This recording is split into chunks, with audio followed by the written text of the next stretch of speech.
Praise lord. దేవుని యొక్క అత్యున్నతమైనటువంటి నామంలో మీ అందరికీ శుభములు తెలియచేస్తూ ఉన్నాము.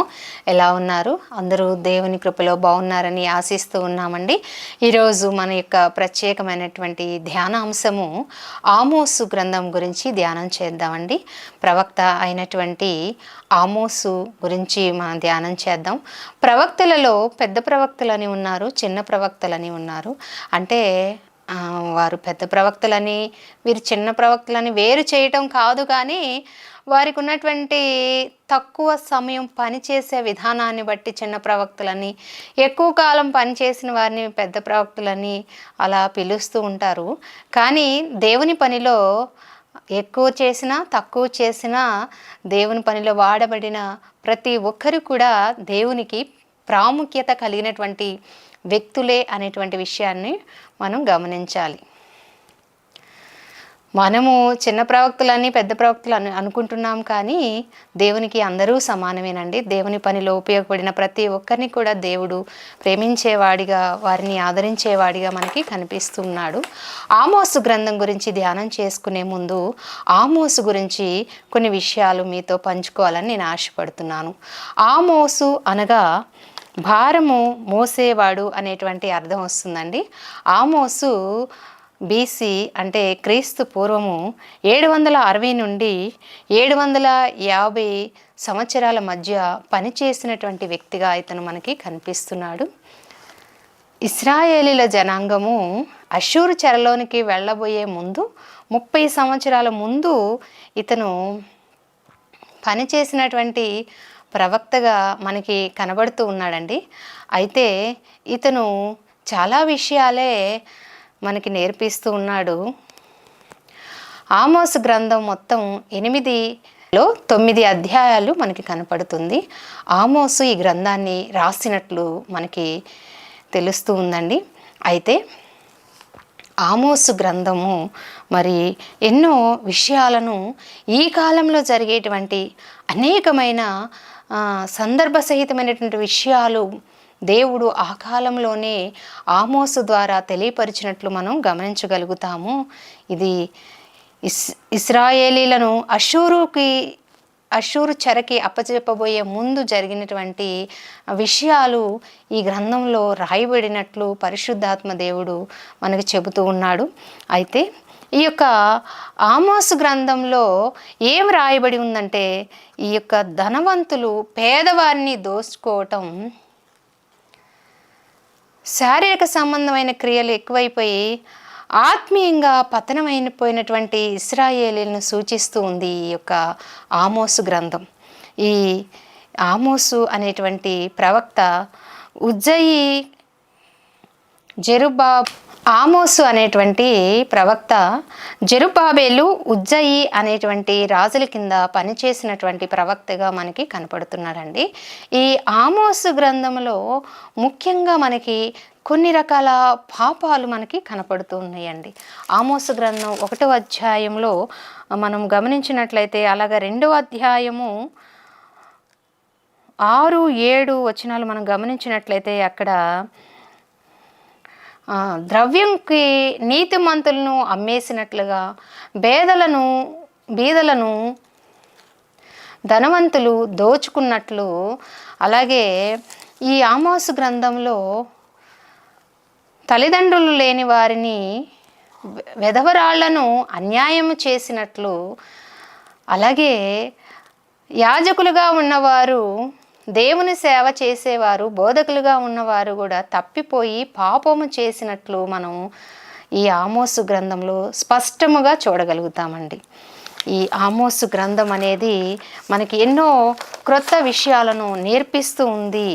ఈ ఆమోసు గ్రంథంలో ముఖ్యంగా మనకి కనిపించేటువంటి పాపం ఏంటంటే, ధనవంతులు గొప్పవారు పేదలను దోచుకునే విధానం అక్కడ మనకి కనిపిస్తూ ఉందండి. అలాగే ఈ యాజకుల వృత్తిలో ఉన్నటువంటి వారు బహుఘోరమైనటువంటి పాపంలో వారు తప్పిపోయారు. వాళ్ళు పైకి ఆరాధనలు చేస్తున్నారు, భక్తిని ప్రదర్శిస్తున్నారు, కానీ లోపల పాపం చేసేటువంటి వ్యక్తులుగా ఉన్నారు. నాకు నాజీరు చేయబడినటువంటి యాజక వృత్తిలో ఉన్నవారు ద్రాక్షారసమును సేవిస్తున్నారని, మద్యాన్ని తాగుతున్నారని, మత్తులై ఉన్నారని, పాపం చేస్తున్నారని దేవుడు ఎంతగానో వారి మీద నేరస్థాపన చేసినటువంటి విధానము మనకి ఆమోసు గ్రంథంలో కనపడుతుందండి. అయితే ఈ యాజకులు ఏమని చెబుతున్నారంటే, పాపం చేసిన వారు మరి దేవుని శిక్షకి లోనవుతారు, దేవుడు శిక్షిస్తాడు అనే విషయాన్ని చెప్పకుండా, మీరు ఏం చేసినా పర్వాలేదు, దేవుడు మిమ్మల్ని క్షమిస్తాడు, దేవుడు మన వైపు ఉన్నాడని, అలాగే బలులను అర్పిస్తే సరిపోతుంది, దేవుడికి పండుగలు చేస్తే చాలు అనే విధానాన్ని వారు ప్రజలలో రుద్దటం అనేది మనం గమనిస్తాం. అన్యాయంగా జీవించినా, నీతి లేకుండా జీవించినా కూడా ఏం పర్వాలేదు, దేవుడు మిమ్మల్ని క్షమిస్తాడు అనేటువంటి విషయాన్ని ప్రజలకు బోధిస్తూ, ఇంకా ఈ యొక్క ప్రత్యేకంగా ఉండవలసినటువంటి దేవుని బిడ్డలుగా ఉన్నవారు, యాజక వృత్తిలో ఉన్నవారు ఏం చేశారంటే, ప్రజలు దేవునికి ఇవ్వవలసినటువంటి బలులు, ఆ బలులలో కుంటివి గుడ్డివి తీసుకొని వచ్చినా కూడా ఏం పర్లేదు, దేవుడు మిమ్మల్ని అంగీకరిస్తాడు, మీరిచ్చిన అర్పణలు దేవునికి అంగీకారంగానే ఉన్నాయి అనేటువంటి విషయాన్ని వారు ప్రజలకు చెప్పి మోసం చేసేవారుగా ఉన్నారండి. అయితే దేవునికి నీతి న్యాయము జరిగించేవారంటేనే ఇష్టం, పశ్చాత్తాపడేవారంటేనే ఇష్టం, పాపాన్ని విడిచిపెట్టేవారే ఆయనకి ఇష్టంగా ఉంటుంది. కానీ పాపాన్ని సహించే విధానం ఆయనకి ఎంత మాత్రం కూడా ఇష్టం అనేదే ఉండదండి. వీరిలో ఉన్న భయంకరమైన పాపాలు ఇవి: పేదలను దోచుకోవటం, అన్యాయపు త్రాచును పెట్టి మోసం చేయటం, వ్యాపారాలు చేయటం, వ్యభిచారము చేయటం, వారి యొక్క భార్యలను విడిచి వారు వ్యభిచరించినటువంటి ఇశ్రాయేలీలుగా ఉన్నారండి. చాలా ఘోరంగా తప్పిపోయారు వారు. ఆమోసు కాలంలో దేవుడు కనుగొన్నటువంటి అతి భయంకరమైన పాపాలు ఏంటంటేనండి, అబద్ధాలు ఆడేవారు ఎక్కువగా ఉన్నారు. మనకి ధర్మశాస్త్రంలో దేవుడు చెప్పాడు మరి అబద్ధం ఆడరాదు అని. అలాగే ఈ కాలంలో కూడా ఇటువంటి వారిని మనం చూస్తూనే ఉంటాం కదండి. ప్రాణం మీదకి వస్తే కానీ ఒక చిన్న అబద్ధమైన ఆడని పరిస్థితిలో ఉండాల్సిన మనము ఎలా ఉన్నామంటే, చీటికి మాటికి చిన్న చిన్న విషయాలకే అబద్ధం చెప్పే వారంగా ఉన్నాము. అయితే ఈ అబద్ధం అనేది దేవుని దృష్టికి చాలా అసహ్యమైనటువంటి క్రియగా బైబిల్ గ్రంథం ఆధారం మనకి చూపిస్తుందండి. అలాగే వ్యాపారం చేసేవారు దొంగ త్రాసులు పెట్టి వ్యాపారము చేయటం, పేదలను దోచుకోవటం, పేదలను విసిగించటం, పేదలను అన్యాయమైన తీర్పులు చెప్పటం, ధనికులు పేదలను దోచుకునేవారిగా, హింసించేవారిగా ఉన్నట్లు ఆమోసు గ్రంథంలో మనం చూడగలుగుతామండి. అలాగే ఆనాటి బోధకులు, ప్రీచింగ్ చేసేవాళ్ళు ఎలా ఉన్నారంటే, నీతి లేనటువంటి ఆరాధనలు జరిగించేవారిగా ఉన్నారండి. వారు పైకి దేవునికి ఆరాధనలు చేస్తున్నారు, భక్తి జీవితం కొనసాగిస్తున్నట్లుగా ప్రజలకి కనిపిస్తూ ఉన్నారు, కానీ లోపల పాపం చేసేవారిగా ఉన్నారు.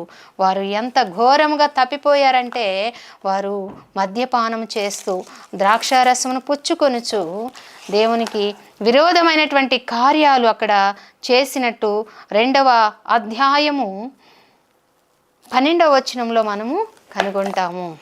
ఈ బోధకులు, ఈ యొక్క ప్రీచర్స్ ఎలా ఉన్నారంటేనండి, వారు చెడిపోవటమే కాదు, వారు తప్పిపోవటమే కాదు, దేవునికి హేయమైన కార్యాలు చేస్తూ, హీనముగా జీవిస్తూ, భక్తి లేని జీవితము, నామకార్థమైనటువంటి ఆరాధనలు జరిగించడమే కాక ఇంకా ఏం చేస్తున్నారంటే, ప్రజలను ప్రక్కదోవ పట్టించేవారిగా ఉన్నారు. వారు ఎటువంటి పాపాలు చేసినా కూడా ఏం పర్లేదు, మీరు పాపాలు చేసినా కూడా దేవుడు మీకు తోడుగా ఉంటాడు, ఏం పర్లేదు అనేటువంటి విధానము ప్రజలకి చెప్పటం అక్కడ మనం గమనిస్తాం. ఆ కాలంలో దేవుడు ఏం కోరుకున్నాడండి? తన కొరకు శ్రేష్టమైన వాటిని కోరుకున్నాడు.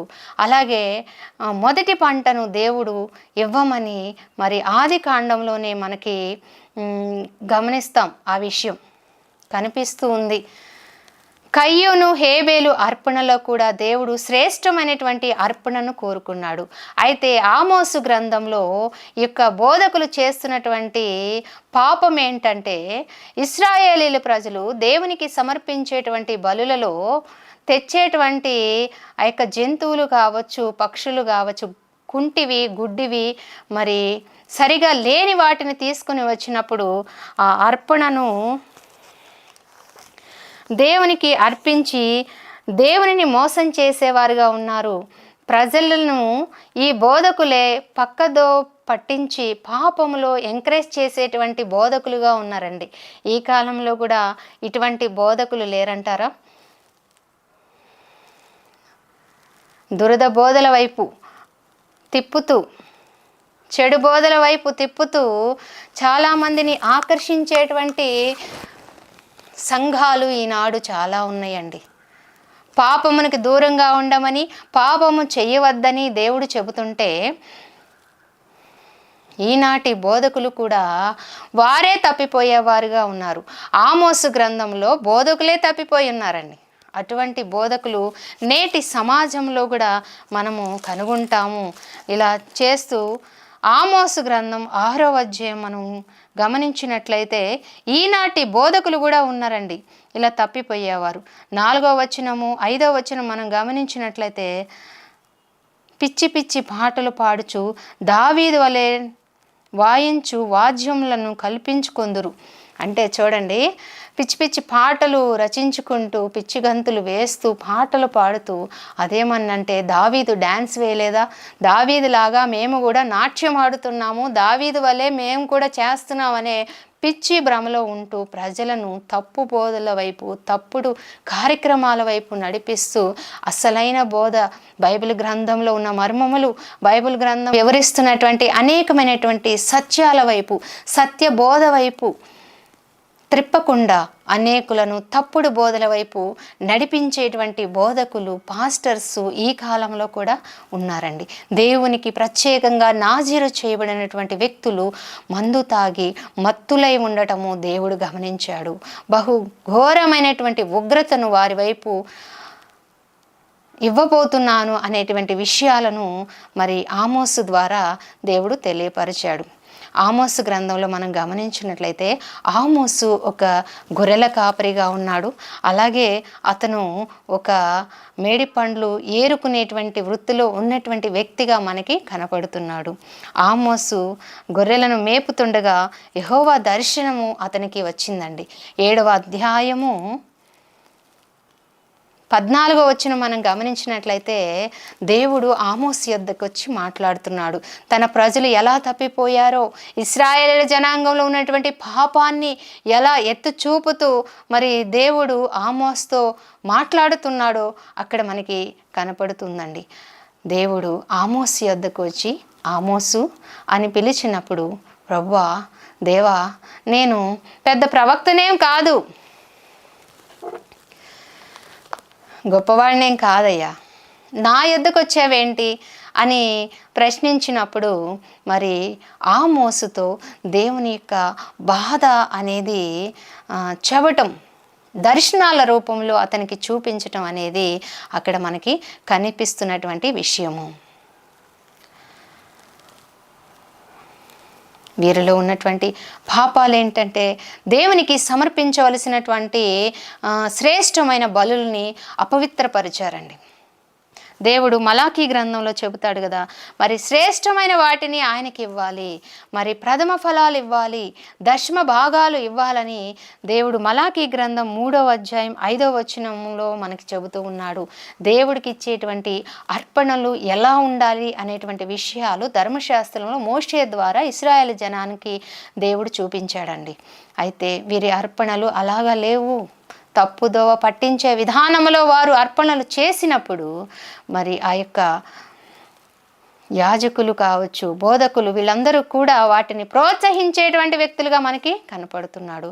అయితే మలాకీ గ్రంథం 3వ అధ్యాయం 10వ వచనంలో దేవుడు మనతో ఏం మాట్లాడుతున్నాడంటే, నీవు నాకు ఇవ్వవలసింది ఇచ్చి దొంగిలించకుండా నాకు ఇచ్చి నువ్వు శోధించిన ఎడల నువ్వు పట్టజాలనంత విస్తారమైనటువంటి ఆశీర్వాదాలు నేను నీకు దయచేస్తాను అనేటువంటి విషయాలు మనకి మలాకీ గ్రంథంలో కనిపిస్తున్నాయండి.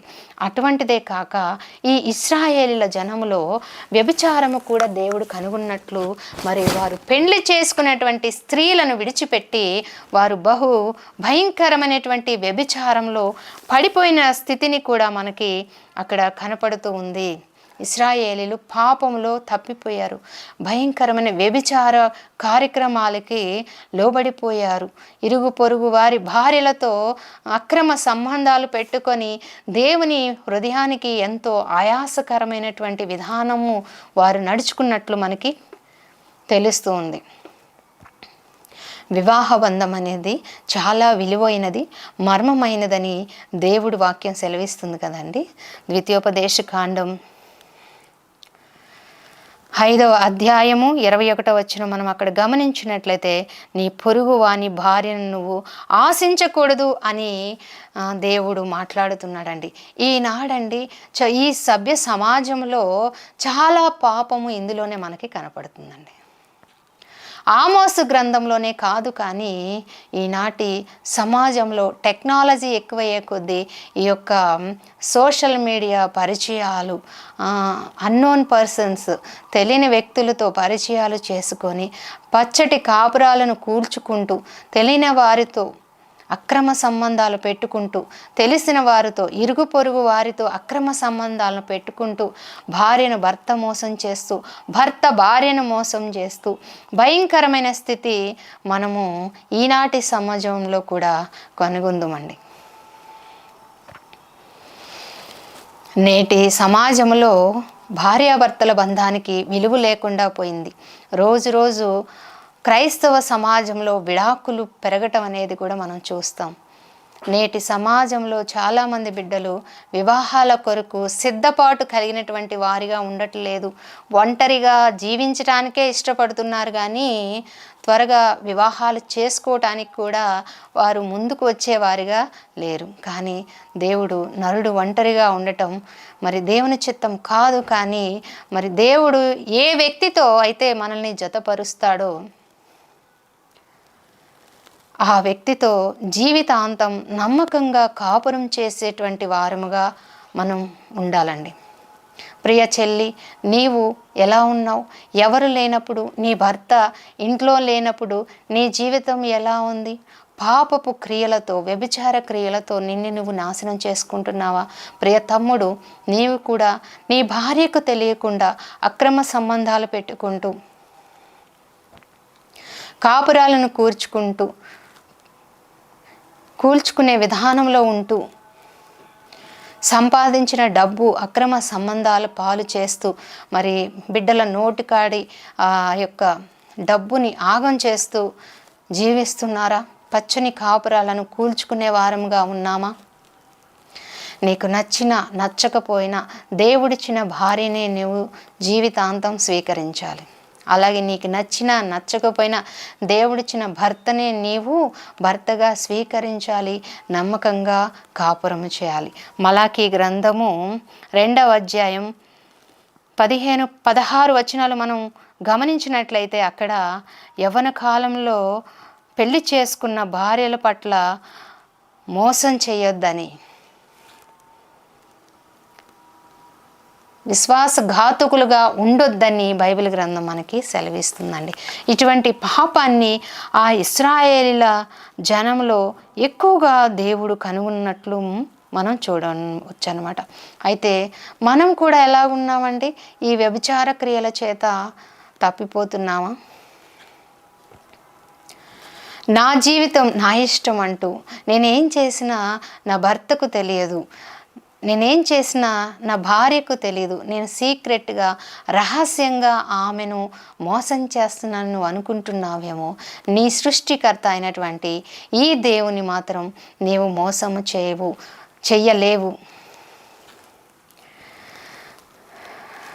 దేవుని మాత్రం నీవు మోసం చేయలేవండి. ఏ పాపము చేసినా, అబద్ధాలు ఆడినా, వ్యభిచరించినా, మోసము చేసిన ఎటువంటి పాపములకైనా కూడా దేవుడు తీర్పు తీర్చేటువంటి దేవుడుగా మనకి మలాకీ గ్రంథం 3వ అధ్యాయం 2వ వచనంలో అన్ని రకాల పాపాలను గుర్తు చేస్తూ ఆయన తీర్పులు తీర్చేటువంటి దేవుడుగా ఉన్నట్లు మనకి కనపడుతూ ఉన్నాడండి. ఆనాడు ఇశ్రాయేలు మరి ఆ యొక్క దేవుణ్ణి విడిచిపెట్టి, తన సృష్టికర్తను విడిచిపెట్టి వేరే దేవతలను పూజిస్తూ వారు మరి వ్యభిచార సంబంధమైనటువంటి కార్యక్రమాలు చేస్తూ వారు ఎంతగానో దేవుని మనస్సును ఆయాసపరిచిన వారిగా, పాపము చేసిన వారిగా, తప్పిపోయిన వారిగా మనకి కనపడుతూ ఉన్నారండి.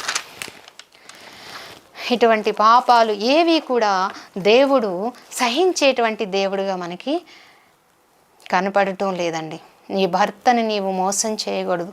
జీవితాంతం అతను ఎలా ఉన్నా కూడా మరి నమ్మకంగా కాపురం చేయాల్సిన బాధ్యత నీకు ఉంది. దేవుని యొద్ద మొరపెట్టు. మరి ఈ కాలంలో మనం గమనించినట్లయితేనండి, భర్త సరిగా ఉంటే భార్య సరిగా ఉండడు. భర్త బాధ్యత కలిగినటువంటి వ్యక్తి అయితే భార్య మరి అనవసరమైన విధానంలో ఉంటూ విచ్చలవిడి జీవితాన్ని జీవిస్తూ భర్తను మోసం చేసేదిగా, మరి తెలియకుండా అనేక పాపాలకు దగ్గరయ్యేదిగా మనకి కనపడుతుంది. అలాగే భార్య సరిగా ఉంటే భర్త సరిగా ఉండడండి. బయటికి వెళ్ళి అతను ఏం చేస్తున్నాడో, ఎక్కడ తిరిగి వస్తున్నాడో, ఏం పాపాలు చేసి వస్తున్నాడో, తాగుతున్నాడో, తిరుగుతున్నాడో తెలియని పరిస్థితిలో ఈనాడు అనేకమైన కుటుంబాలు పతనమైన విధానము మనము గమనిస్తూ ఉన్నాం. రోజు రోజుకి విడాకులు పెరిగిపోయే విధానం మలాకీ గ్రంథంలో 3వ అధ్యాయం అంటాడు కదా, భార్యను పరిత్యజించుట అంటే విడిపోవుట, విడాకులు ఇవ్వటం నా చిత్తము కాదు, నాకు అసహ్యమైన హేయమైన క్రియ అంటాడండి. దేవుడు వేసిన బంధం, దేవుడు మరి ఎవరో ఒకరిని పిలిచేంత వరకు కూడా ఆ పవిత్రమైనటువంటి బంధం, ఆ మర్మాన్ని ఎరిగిన వారముగా మనం ఒకరికొరకు ఒకరం జీవించే వారంగా ఉండాలి. కానీ ఇటువంటి వ్యభిచార క్రియలు దేవుడు అస్సలు సహించేటువంటి దేవుడుగా మనకి లేడండి. కాబట్టి ఆనాటి సమాజంలో ఇటువంటి ఘోరమైన పాపాలు, ఇంకా ధనవంతులు, గొప్పవారు, ఆధిపత్యం చలాయించేవారు పేదలను దోచుకోవటం, తల్లిదండ్రులు లేని వారిని అన్యాయమైన తీర్పులు తీర్చటం, అన్యాయము చేయటం, మరి విధవరాళ్లను దోచుకోవటం, విధవరాళ్ళకి అన్యాయమైనటువంటి విధానం నడుచుకోవటం, అన్యాయపు తీర్పులు ఇవ్వటం, విధవరాలి పడక ఎక్కటం, ఇవన్నీ కూడా దేవుని దృష్టిలో పాపాల కిందే వస్తాయండి. ఇవన్నీ కనుగొన్నటువంటి దేవుడు ఆమోసు ద్వారా మాట్లాడుతున్నాడు. ఆమోసుకి దేవుడు సుమారుగా ఇశ్రాయేలీల పాపము గురించి చింతపడుతూ, వేదన పడుతూ వారిని మరి తీర్పులోనికి తీసుకొని వస్తాను అని దర్శన రూపంలో తీసుకొని వచ్చి మాట్లాడటం మనం అక్కడ గమనిస్తామండి. మొట్టమొదటి విషయం మనం గమనించినట్లయితే ఆమోసు గ్రంథంలో మరి మిడతల దర్శనము మనకు అక్కడ కనిపిస్తుంది.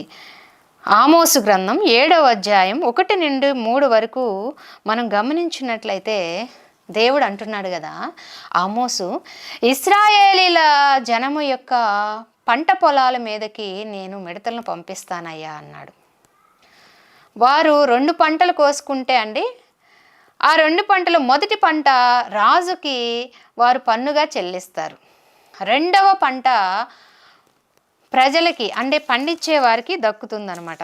ఆ పంటను, 2వ పంటను నేను నాశనం చేస్తాను అనేటువంటి విషయాన్ని దేవుడు ఆమోసుతో మాట్లాడుతున్నాడు. 7వ అధ్యాయం 1వ వచనం మనం గమనించినట్లయితే దేవుని యొక్క తీర్పు అక్కడ మనకి కనిపిస్తుంది.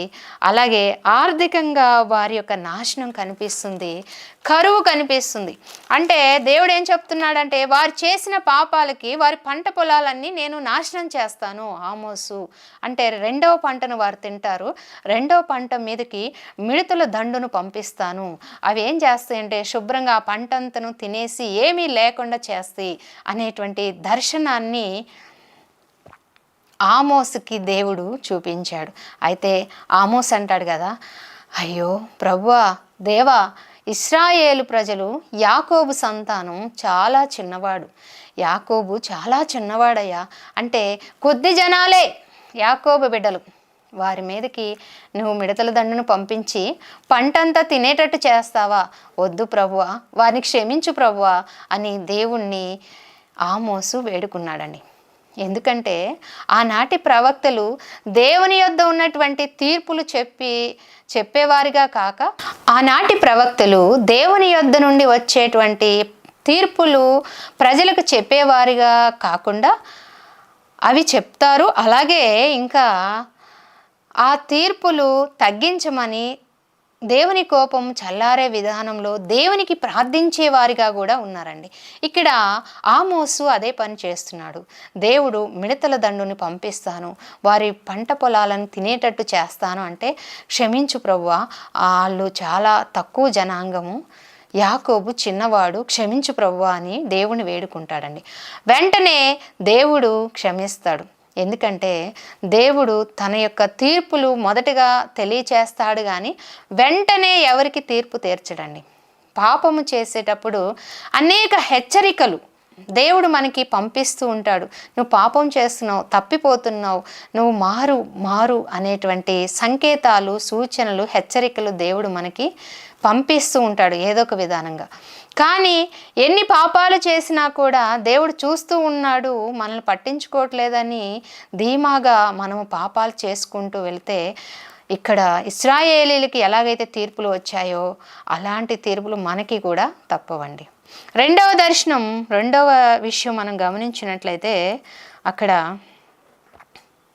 7వ అధ్యాయం 4 నుండి 6 వచనాలు మనం గమనించినట్లయితే, అక్కడ అగ్ని వచ్చి వారిని దహించేటువంటి దర్శనము ఆమోసు చూసినట్లు మనం అక్కడ గమనిస్తాం. అయితే ఆ 2వ దర్శనం చూసినప్పుడు ఆమోస్ అంటాడు, అయ్యా మరలా క్షమించయ్యా, మరలా క్షమించు అయ్యా, యాకోబు చిన్నవాడయ్యా, అతనిని క్షమించు ప్రభువా అనేటువంటి విషయాన్ని దేవుడి యొద్ద ఆమోసు అనినప్పుడు దేవుడు మరలా వారిని క్షమిస్తాడండి. ఇక 3వ దర్శనం మనం గమనించినట్లయితే, అక్కడే 7వ అధ్యాయం 7 నుండి 9 వరకు మనం గమనించినట్లయితే, అక్కడ మట్టపు గుండు మనకి కనపడుతుంది. మట్టపు గుండు మనకి ఆ దర్శనంలో ఆమోసు చూసినట్లు మనం గమనించవచ్చు. ఈ మట్టపు గుండు గురించి మనం ఆలోచన చేస్తే, ఇల్లు కట్టేవారి యొద్ద కానీ, ఏ కట్టడాలైనా, గోడ కట్టే ఏ వ్యక్తి యొద్దైనా మట్టపు గుండుని మనం గమనించగలుగుతామండి. ఇల్లు కట్టేటువంటి మేస్త్రులు ఉంటారు కదా, వారి యొద్ద మట్టపు గుండు అనేది మనకి కనపడుతూ ఉంటుంది. ఆ మట్టపు గుండు దేనికి ఉపయోగిస్తారంటే, గోడ కట్టినప్పుడు, ఏదైనా కట్టడం కట్టినప్పుడు అది వంకరగా ఉందా, బెండ్ ఉందా, దానిలో ఏదన్నా లోపాలు ఉన్నాయా, ఏదైనా సమస్య ఉందా, దాన్ని ఏమన్నా సరిచేయాలా అనేటువంటి విషయాలు తెలుసుకొనుటకు, సక్రంగా ఆ కట్టబడినటువంటి గోడ ఉందా, వంకర లేకుండా ఉందా, బెండ్ ఏమైనా ఉందా, హెచ్చు తక్కువలు ఉన్నాయా అనేటువంటి విషయాన్ని తెలుసుకొనుటకు మట్టపు గుండును మరి ఆ యొక్క మేస్త్రి, ఆ కట్టేటువంటి వ్యక్తి దానిని ఉపయోగిస్తాడు. అలాగే ఇక్కడ ఇశ్రాయేలీల యొక్క పాపమును కొలుచుటకు, వారిని తీర్పులోనికి రావటానికి దేవుడు మట్టపు గుండును వేస్తానన్నాడు.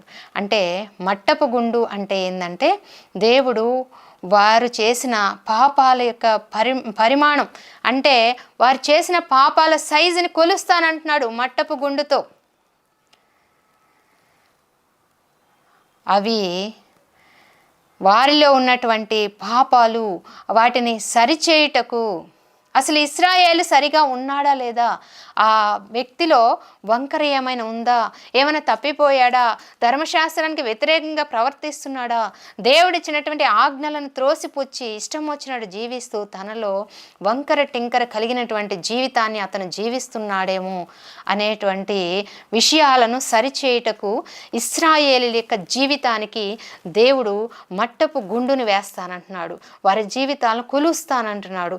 పాపము ఎంత ఉంది, ఎంత మేరకు పెట్టరేగిపోయింది అనేటువంటి విషయాన్ని తెలుసుకొనుటకు వారికి మట్టపు గుండును వేస్తానని 3వ దర్శనంలో ఆమోసుతో మాట్లాడాడు. ఇది దేనికి సాదృశ్యంగా ఉందంటే, వారు చేసిన పాపాలన్నిటినీ నేను కొలుస్తాను ఆమోసు అనే విషయాన్ని దేవుడు అతనికి తెలియపరిచాడండి. ఇక 4వ దర్శనం మనం గమనించినట్లయితే, వేసవి కాలపు మామిడి పండ్ల గంప 8వ అధ్యాయం 1 నుండి 3 వరకు మనం గమనించినట్లయితే అక్కడ కనిపిస్తూ ఉంది. అంటే ఈ వేసవి కాలపు మామిడి పండ్ల గంప దేనికి సాదృశ్యంగా ఉందంటే, ఇశ్రాయేలీల పాపము పరపక్వం అయింది, పండిపోయింది అనేటువంటి దానికి. అంటే దేవుడు మొదట దర్శనంలో మిడతలు వచ్చినప్పుడు నేను వారి మిడతలు పంపించి వారి యొక్క పంటలు నాశనం చేస్తానన్నప్పుడు, ప్రభా దేవోద్దయ్యా, చిన్నోడయ్యా క్షమించయ్యా అని వేడుకున్నాడు. అలాగే అగ్ని పంపించినప్పుడు, అగ్ని పంపిస్తాను అని చెప్పినప్పుడు కూడా, వద్దు ప్రభువా, యాకోబు చిన్నోడయ్యా అంటే పోనీలే అని దేవుడు మరలా క్షమించాడు. ఎన్నిసార్లు క్షమించినా తిరిగి పాపము చేస్తూ మరి కుక్క దాన్ని వాంతికి తిరిగి తిన్నట్లుగా మానవుడు పాపం చేస్తూ ఉంటే దేవుడు మరి మట్టపు గుండు వేసి వారి యొక్క పాపాలు కొలవకుండునా అండి కొలుస్తాడు. కొలిచిన తర్వాత ఏం చేస్తాడంటే, ఈ యొక్క వేసవి కాలపు మామిడి పండ్లు ఎలాగైతే పండి ఉన్నాయో అలాగా వారి యొక్క పాపాలు పండి ఉన్నాయి అంటాడు. ఇశ్రాయేలీల పాపాన్ని పండింది అనేటువంటి విషయాన్ని దేవుడు అతనికి గుర్తు చేస్తున్నాడు అనమాట. పరిపక్వం అయింది, పాపం ముదిరిపోయింది, ఇక తీర్పు తప్పదు, ఖచ్చితంగా తీర్పు ఇవ్వాల్సిందే అనేటువంటి విషయాన్ని ఆమోస్కి దేవుడు గుర్తు చేస్తున్నాడు. ఈ యొక్క వేసవి కాలపు పండ్లు వేసవి కాలపు మామిడి పండ్లు మరి హీబ్రూ బైబిల్ ప్రకారం కాయిడ్స్ అంటే వేసవి పండ్లని, కేట్స్ అంటే అంతము అని. కాయిడ్స్ అంటే వేసవి పండ్లని, కేట్స్ అంటే అంతమని హీబ్రూ బైబిల్ ప్రకారం ఉంటుంది. ఇక్కడ తెలుగు బైబిల్లో మరి మామిడి పండ్లని మనకి చెప్పారు. ఆ మామిడి పండ్లు పండిపోయి కుళ్ళిపోవటానికి సిద్ధమైనవి. అంటే ఇశ్రాయేలీల పాపము నా దృష్టికి అంతము వచ్చినది, ఎక్కువైపోయింది, ఇక నేను సహించను, ఇంకా క్షమించే పరిస్థితి లేదు, ఖచ్చితంగా తీర్పు వారి మీదకి తీసుకురాబోతున్నాను అనేటువంటి విషయాన్ని తెలియపరచుటకు ఆమోస్తో దేవుడు మాట్లాడుతున్న విషయాలండి. వారిలో అనేకమైన పాపాలు దేవుడు కనుగొన్నాడు. పేదలను అన్యాయం చేయటం కనుగొన్నాడు, వ్యభిచరించటం కనుగొన్నాడండి. పెళ్లి చేసుకున్నటువంటి భర్త భార్యను మోసం చేసి వేరే వారి భార్యలతో వారు పాపము చేయటం దేవుడు కనుగొన్నాడు. అబద్ధాలు కనుగొన్నాడు, దొంగత్రాసును కనుగొన్నాడు, వ్యాపారాలలో మోసం కనుగొన్నాడు. ఆ సమాజంలో ఉన్న పాపం అంతా దేవుడు పుస్తకం చదివినట్లు చదివాడండి ఆమోసు దగ్గర. అంతేకాక ముఖ్యమైన పాపం ఏంటంటే, ప్రీచర్స్, బోధకులు ఆదర్శవంతంగా ఉండాల్సింది పోయి వారే పాపము చేస్తూ మద్యమును సేవిస్తూ పైకి భక్తి కలిగిన వారిగా అవినీతి సంబంధమైనటువంటి ఆరాధనలు చేస్తూ ఆత్మీయతలో తప్పిపోయి ఎదుగుదల లేకుండా ఆత్మద్రోహం చేసుకొనుచు వాళ్ళకు వాళ్ళే ఇంకా వారు చెడిపోయిందే కాక సామాన్య ప్రజలను కూడా చెడగొట్టారండి. ఏం పర్లేదు, మీరేం పాపం చేసినా దేవుడు చూసుకుంటాడు, దేవుడు ఉన్నాడు, మిమ్మల్ని క్షమిస్తాడు, ఏం పర్వాలేదని అవినీతిని సహిస్తూ అక్రమాలను ప్రోత్సహిస్తూ ఆనాటి యాజకులు, ఆనాటి జనాంగం, నాజీరు చేయబడిన ప్రత్యేకమైనటువంటి ప్రతిష్ఠించబడిన ప్రజలు పాపము చేయటమే కాక సామాన్య ప్రజలను కూడా ప్రోత్సహిస్తూ గుడ్డివి కుంటివి యెహోవాకి బలి అర్పణ తెచ్చినప్పుడు వాటిని అంగీకరిస్తూ ప్రోత్సహిస్తూ హీనమైనటువంటి పాపానికి మరి దాసులైనప్పుడు ఆమోసు అనేటువంటి గొర్రెల కాపరి యొద్దకు, మేడి పండ్లు ఏరుకునేటువంటి వ్యక్తి యొద్దకు వచ్చి, సామాన్యుడైన ఆమోసు యొద్దకు వచ్చి దేవుడు మాట్లాడుతున్నాడు. 4 దర్శనాలు అతని జీవితంలో అతనికి చూపించాడండి. మొదటిది మిడతల దర్శనం చూపించాడు. ఇశ్రాయేలు జనం యొక్క పాపములు నా దృష్టికి అధికమైనవి, వారి యొక్క పంటలు ఆ మిడతల దండొచ్చి తినేస్తాయి ఆమోసు అని చెప్పినప్పుడు ఆయన వేడుకుంటాడు దేవునికి, ప్రభువా క్షమించయ్యా, యాకోబు చిన్నవాడు, ఇంత పెద్ద శిక్ష ఎందుకయ్యా అని వేడుకున్నప్పుడు దేవుడు క్షమిస్తాడు.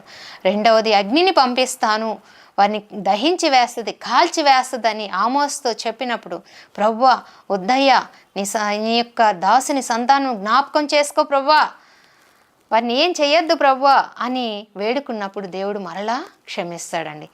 దేవుడు కరుణ కలిగిన దేవుడు, క్షమించే దేవుడు, పశ్చాత్తాపడితే ప్రేమించే దేవుడుగా ఉన్నాడు. కానీ ఈ ఇశ్రాయేలీల జనములో అటువంటిది ఏదీ లేదండి. పాపానికి వికృతంగా దగ్గరైపోయి ఇష్టం వచ్చినట్టు జీవిస్తూ ఉన్నారు. ఇక 3వ దర్శనానికి వస్తే మట్టపు గుండు ఆమోసు దర్శనంలో అతను చూస్తాడు. ఆ మట్టపు గుండు దేనికి సాదృశ్యంగా ఉందంటే ఇశ్రాయేలీల పాపాన్ని కొలిసేటువంటి దేవుడుగా ఆ మట్టపు గుండుతో నేను ఇశ్రాయేలీల పాపాన్ని కొలుస్తాను అనేటువంటి విషయాన్ని దేవుడు చెప్తున్నాడు. యెషయా గ్రంథం 28వ అధ్యాయం 17వ వచనం మనం గమనించినట్లయితే అక్కడ కూడా దేవుడు మట్టపు గుండు అనేటువంటి మాటను ఉపయోగించినట్లు మనం చూస్తామన్నమాట. నేటి నీ యొక్క పాపాలను కూడా కొలుస్తాడు. ఆయన చేతిలో న్యాయమైన త్రాసు ఉందండి. ఈ న్యాయమైన త్రాసు నిన్ను కొలిసేదిగా ఉంది.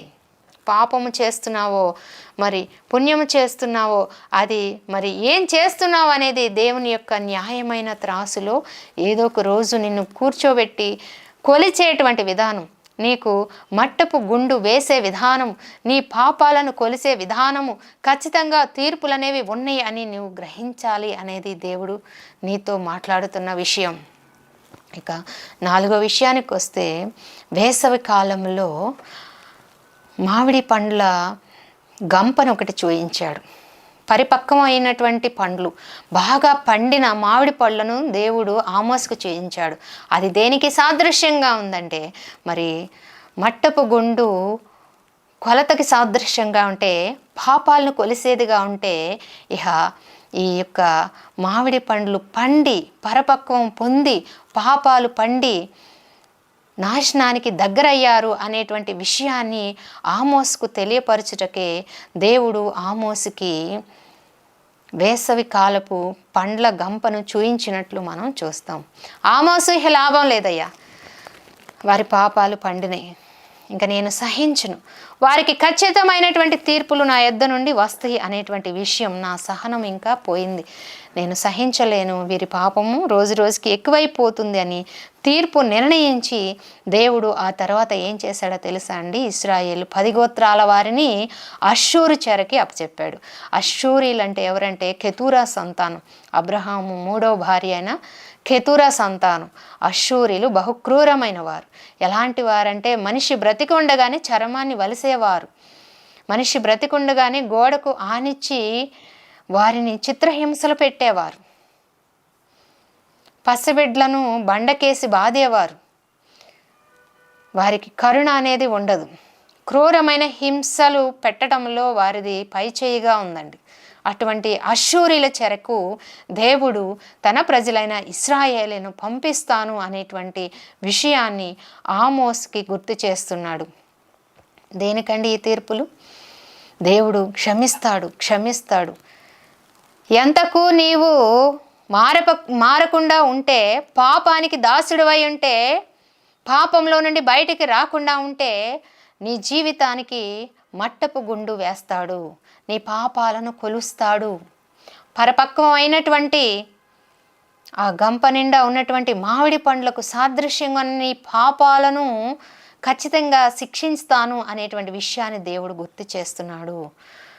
పండిపోయిందయ్యా, లాభం లేదు, వారి పాపాలు చాలా పండిపోయినాయి, పరిపక్వమైనాయి, ఖచ్చితంగా నీవు విను ఈ మాట అని ఏం చెప్పాడంటే, నేను రాబోయే కాలంలో ఇశ్రాయేలు జనాంగం ఈ 10 గోత్రాల వారిని అష్షూరు చెరకి అప్పచెప్పబోతున్నాను అనే విషయాన్ని దేవుడు గుర్తు చేస్తున్నాడు. ఈ అష్షూరులు చెరలోకి వీరు ఎప్పుడు వెళ్ళారంటే BC 722వ సంవత్సరం. ఆ మధ్య కాలంలో వీరిని అష్షూరీలకు దేవుడు అప్పచెప్పాడు. దీని గురించి మనం ధ్యానం చేయాలంటే 2వ రాజుల గ్రంథం 17వ అధ్యాయం 6వ వచనం మనం గమనించినట్లయితే 17వ అధ్యాయం మొత్తం చదువుకుంటే అక్కడ అష్షూరీయుల చెరలోకి ఇశ్రాయేలు ఎలా వెళ్ళారో అనే విషయాన్ని దేవుడు జ్ఞాపకం చేస్తున్నాడండి. మారమని, ఇశ్రాయేలీలను మారమని అనేక సందర్భాలలో దేవుడు ఎందరో ప్రవక్తలను పంపాడు, న్యాయాధిపతులను పంపించాడు, కానీ మారేవారిగా లేరు. దేవుడు ఎప్పుడు కూడా అండి వెంటనే శిక్షించాడు, వెంటనే శిక్షలు అమలు చేయడు, సమయం ఇస్తాడు, హెచ్చరిస్తాడు. మారండి మారండి అని అనేకుల చేత మన జీవితాలు హెచ్చరికలు దేవుడు పంపిస్తూ ఉంటాడు. నువ్వు పాపం చేస్తున్నావు, నువ్వు మారాలి, నువ్వు ఈ పాపాన్ని వదులుకోవాలి, పరిశుద్ధంగా జీవించాలి అనే అనేకమైన హెచ్చరికలు జారీ చేస్తాడు దేవుడు. అయినా కూడా నువ్వు విననొల్లని ప్రజగా ఉండి దేవుని మాట పెడచెవిన పెడితే ఖచ్చితంగా మనకి మట్టపు గుండు అంటే కొలతలు వేసే దేవుడుగా మనకి ఉన్నాడు. మన పాపాలకు వేసి అయినా కూడా మారకపోతే మనల్ని ఖచ్చితంగా శిక్షించేవాడిగా ఉన్నాడండి. అయితే మరి ఈ శిక్షలు, ఈ యొక్క దర్శనాలు అన్నీ అయిపోయిన తర్వాత 9వ అధ్యాయం మనం చివరి భాగాల్లో మనం గమనించినట్లయితే దేవుడు ఎంత గొప్ప దేవుడు అంటే పశ్చాత్తాపపడినటువంటి ప్రజలను విడిచిపెట్టే దేవుడు కాదండి. దేవుడు క్షమించటానికి ఉన్నాడు. ఎవరైతే తాము చేసిన పాపాలకు పశ్చాత్తాపపడి ప్రభువా మమ్మల్ని కరుణించు, క్షమించు అని దేవుని యొద్దకు వచ్చి వేడుకుంటారు, అప్పుడు ఖచ్చితంగా వారిని క్షమించే దేవుడుగా, హక్కున చేర్చుకునే దేవుడుగా, ఆదరించే దేవుడుగా ఉన్నాడు. కాబట్టి ఈ ఆమోసు గ్రంథంలో 9వ అధ్యాయం 14-15 వరకు మనం గమనించినట్లయితే ఆయన అంటాడు కదా, వారిని తిరిగి నేను నాటుతానంటాడు, వారి దేశమందు నేను వారిని నాటుదును అని సెలవిస్తున్నాడు.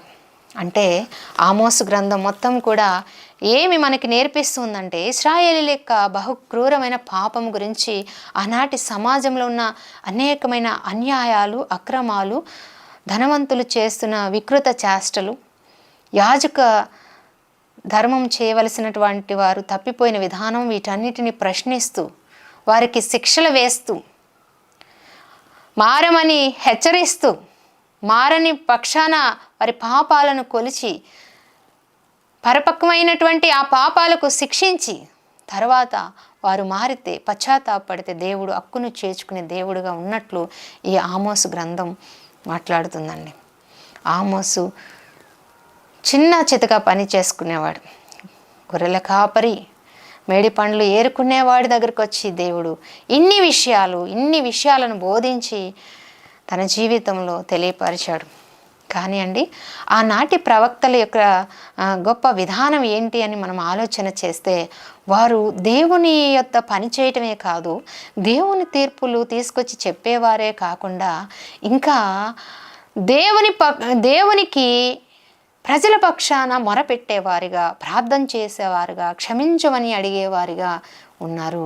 ఆమోసు అలాగే అడిగాడు, పోనీలే ప్రభువా, నీ పిల్లలే కదయ్యా, ఇశ్రాయేలుని జ్ఞాపకం చేసుకో ప్రభువా, యాకోబు చిన్నవాడయ్యా, కొద్ది మందయ్యా, అంత తీర్పు వద్దయ్యా అని వేడుకున్నప్పుడు క్షమిస్తాలే ఆమోసు, క్షమిస్తాలే అని దేవుడు చెప్పాడు. కానీ ప్రజలలో ఏ మాత్రము మార్పు అనేది లేకపోవటం వల్ల వారు 100 సంవత్సరాల అష్షూరు చెరకి వెళ్ళి మరి ఎంతో చిత్రహింసలు అనుభవించినట్లు మనకి 2వ రాజుల గ్రంథంలో మనం 17వ అధ్యాయంలో చూడగలుగుతామండి.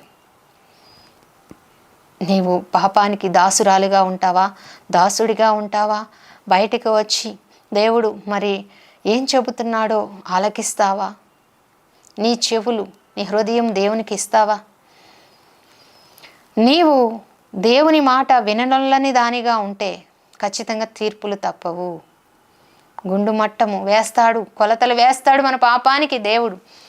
అంత తీర్పులు రాకముందే, దేవుని తీర్పు ఉగ్రత మన మీద కుమ్మరించక ముందే మనము మారేటువంటి వ్యక్తులుగా, సరిచేసుకునేటువంటి వ్యక్తులుగా ఉండాలని కోరుకుంటూ ఈ ఆమోసు జీవితం ద్వారా గ్రంథము ద్వారా మనం అనేక విషయాలను మరి నేర్చుకున్నాము. కాబట్టి అట్టి పాపములకు మీరు దూరంగా ఉండాలని కోరుకుంటూ ఈ ప్రసంగాన్ని నేను ముగిస్తున్నానండి.